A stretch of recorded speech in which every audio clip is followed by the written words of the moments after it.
Meski puncak arus balik lebaran di Pelabuhan Yosudarso Ambon diprediksi baru akan terjadi pada 31 Maret 2026 mendatang, gelombang penumpang terus berdatangan. Sejak siang, ribuan pemudik berangkat maupun tiba terpantau memadati pelabuhan. Suasana di Pelabuhan Yosudarso Ambon terus menunjukkan kepadatan penumpang yang signifikan. Ribuan penumpang berangkat maupun tiba dari sejumlah wilayah terus berdatangan.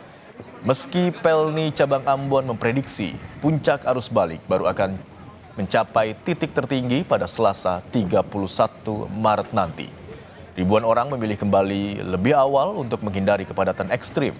Tercatat, penumpang yang tiba pada Sabtu 28 Maret 2026 mencapai 1.500 penumpang.